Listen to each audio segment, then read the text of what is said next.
एक छोटे से गांव में रामू नाम का एक गरीब किसान रहता था। उसकी जिंदगी बहुत कठिन थी। न ठीक से खाने को मिलता, न पहनने को अच्छे कपड़े। रोज सुबह से शाम तक खेत में मेहनत करने के बाद भी उसके घर में खुशियां नहीं थीं। एक दिन वह लकड़ी लेने जंगल गया। तभी उसने देखा कि एक दुबली पतली घायल गाय पेड़ के नीचे पड़ी हुई है।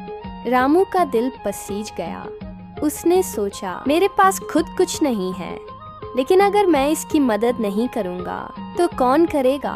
वह गाय को अपने घाव पर दवा लगाई, उसे पानी और अपने हिस्से का खाना उसे खिलाने लगा। धीरे धीरे गाय ठीक होने लगी। कुछ ही दिनों में वह स्वस्थ और सुंदर हो गई। आश्चर्य की बात यह थी कि वह गाय रोज बहुत सारा दूध देने लगी, जिससे रामू की आमदनी बढ़ने लगी।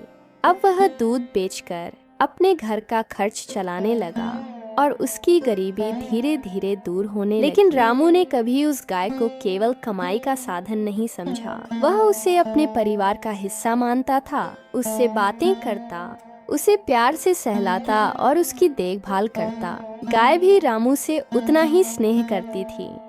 वह हमेशा उसके पीछे पीछे चलती और उसकी आवाज सुनते ही दौड़ी चली आती। कुछ महीनों में रामू की जिंदगी पूरी तरह बदल गई। उसका घर खुशियों से भर गया। उसके खेत लहलहाने लगे और गांव वाले भी उसकी इज्जत करने लगे।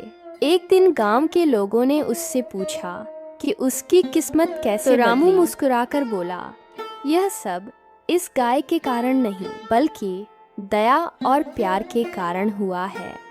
इस कहानी से हमें सीख मिलती है कि सच्चे दिल से की गई मदद और प्रेम कभी व्यर्थ नहीं जाते। वे किसी न किसी रूप में हमारी जिंदगी को खुशियों से भर देते हैं।